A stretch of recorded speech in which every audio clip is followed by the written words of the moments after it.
Un pays connu pour ses voitures, son électronique et ses mangas est devenu, sans que personne ne s'en aperçoive vraiment, l'un des terrains de chasse préférés des espions russes. Pas les États-Unis, pas le Royaume-Uni, le Japon. Et ce que ces agents viennent y chercher n'a rien de très romanesque. Pas de plan secret, pas de code nucléaire. Des puces électroniques, des capteurs, des composants qu'on trouve dans n'importe quel objet high-tech, mais qui, une fois détournés, finissent dans des drones et des missiles russes utilisés sur le front ukrainien. Alors, pourquoi le Japon, précisément? Et comment un régime sous sanctions internationales massives parvient-il encore à s'approvisionner en technologie de pointe? Bienvenue sur Géopolitique 360. On décrypte aujourd'hui l'un des réseaux d'approvisionnement les plus discrets de la guerre en Ukraine. Le point de départ, des sanctions et une guerre de composants. Pour comprendre cette histoire, il faut revenir à février 2022. Après l'invasion russe à grande échelle de l'Ukraine, les pays occidentaux imposent à Moscou une vague de sanctions sans précédent. L'objectif est clair, priver la Russie des technologies nécessaires à la fabrication de ses armes. Et c'est là qu'il faut comprendre une réalité souvent sous-estimée. Une guerre moderne ne se gagne pas seulement avec des chars et des missiles. Elle dépend tout autant de composants électroniques minuscules, puces, semi-conducteurs, capteurs de précision, sans lesquels il est tout simplement impossible de fabriquer un drone, de guider un missile ou de sécuriser une communication militaire. Le problème pour Moscou, c'est qu'une grande partie de ces composants est produite précisément dans les pays qui la sanctionnent. Résultat, la Russie a dû se tourner ailleurs. Et c'est là que le Japon entre dans l'histoire. Pourquoi le Japon? Le Japon a longtemps eu une image très éloignée du monde de l'espionnage à l'européenne. Une puissance économique et technologique, pas un théâtre d'opérations clandestines. Mais c'est justement cette réputation qui en fait une cible idéale. Le pays est un acteur majeur mondial des semi-conducteurs, des machines-outils de haute précision, des capteurs et des matériaux utilisés dans l'électronique avancée. Selon une enquête du New York Times, construite à partir de documents commerciaux, de renseignements ukrainiens et d'entretiens avec plusieurs responsables occidentaux, des agences russes seraient chargées d'acheter discrètement ces technologies sur le sol japonais. La méthode, passée par des sociétés écrans et des intermédiaires basés dans des pays tiers, comme le Vietnam, pour ensuite faire remonter ces composants jusqu'en Russie, en contournant les sanctions internationales. Ce n'est pas une simple hypothèse théorique. Les autorités ukrainiennes elles-mêmes ont déjà constaté que des armes russes retrouvées sur le champ de bataille contenaient des composants japonais qui n'auraient jamais dû s'y trouver. Certes, une partie avait été achetée avant l'entrée en vigueur des sanctions, mais une autre partie semble bien avoir transité par ces réseaux de contournement. Le visage de ce réseau.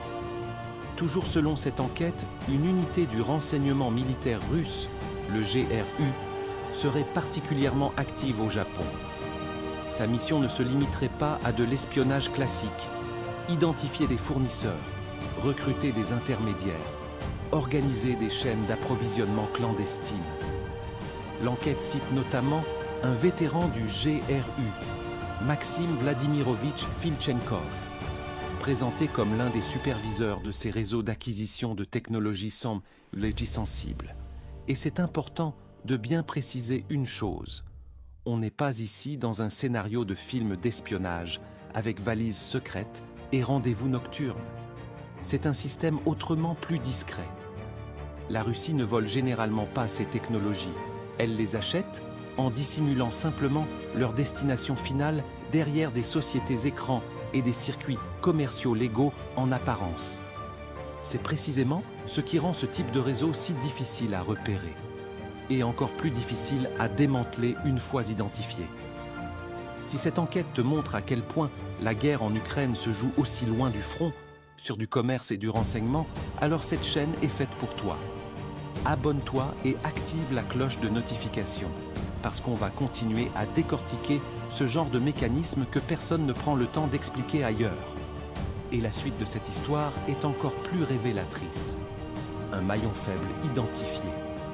Au-delà de sa puissance technologique, pourquoi le Japon spécifiquement? La réponse tient en un mot: vulnérabilité. Comparé à d'autres États occidentaux, le pays dispose de lois et de dispositifs de contre-espionnage nettement moins développés. Les autorités japonaises peuvent Naruling poursuivre pour fraude, exportation illégale ou violation de sanctions, mais beaucoup plus difficilement pour espionnage en tant que tel, faute de cadre juridique adapté. Résultat, plusieurs experts décrivent aujourd'hui le Japon comme un terrain particulièrement favorable aux opérations d'espionnage économique. C'est un point crucial à comprendre. Ce n'est pas un hasard géographique, c'est une faille structurelle identifiée et exploitée. Cela dit, la situation évolue. Depuis plusieurs mois, les autorités japonaises renforcent leur surveillance. Les contrôles sur l'exportation de technologies sensibles se multiplient et la coopération avec les États-Unis et les pays européens s'intensifie. L'objectif est limpide: empêcher que des composants fabriqués au Japon ne finissent sur le champ de bataille ukrainien. Pour Tokyo, l'enjeu dépasse d'ailleurs largement la seule guerre en Ukraine. Le pays évolue dans un environnement sécuritaire de plus en plus tendu, entre la montée en puissance militaire de la Chine et les essais de missiles nord-coréens, des dossiers dont on a déjà parlé sur cette chaîne, et qui montrent tout bien que tout, dans cette région, est connecté. Un phénomène qui dépasse largement le Japon. Et ce mécanisme n'est pas propre au Japon. Depuis 2022, les services occidentaux observent des réseaux similaires en Turquie, aux Émirats arabes unis en Chine, ainsi que dans plusieurs pays d'Asie centrale. L'objectif reste toujours identique: acheter des composants à usage civil, capables ensuite d'être réorientés vers l'industrie militaire russe.